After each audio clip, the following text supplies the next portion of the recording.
Sedangkan elektrolit lemah merupakan larutan yang zat terlarutnya mengalami ionisasi sebagian. Dengan kata lain, ada yang ion positif dan negatifnya masih menyatu. Contohnya asam lemah dan basa lemah. Nah, bagaimana dengan larutan non-elektrolit? Kebalikannya dengan larutan elektrolit. Larutan ini zat terlarutnya nggak terionisasi dan nggak bisa menghantarkan listrik. Contohnya senyawa kovalen nonpolar, yaitu gula, urea, dan minyak.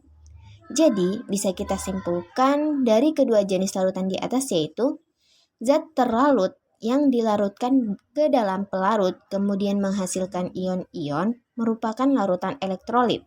Sedangkan zat terlarut yang dilarutkan ke dalam pelarut tidak menghasilkan ion-ion merupakan larutan non-elektrolit.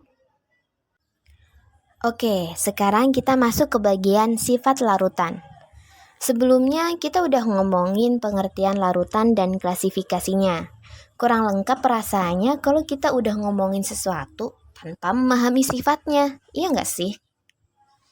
Sampai kayak doi, kita udah ngestalk semua kehidupannya tapi kita nggak tahu secara pasti bagaimana sifatnya. Kurang nggak? Kurang lah.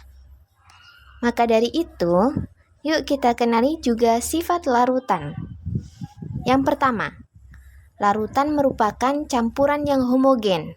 Kalau nggak homogen atau ada endapan, contohnya pasir yang dimasukkan ke dalam air, disebut suspensi, bukan larutan.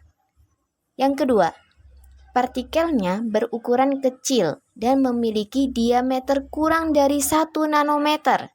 Jadi, nggak bisa dilihat dengan mata telanjang ya.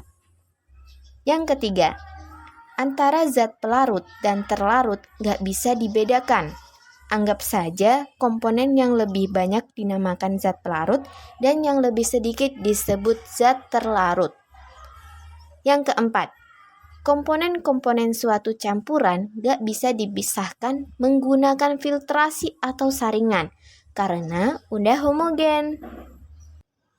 Contoh soal klasifikasi larutan. Nah, kalau udah bahas pengertian larutan dan lain-lainnya, mari kita asah otak dengan contoh-contoh soal.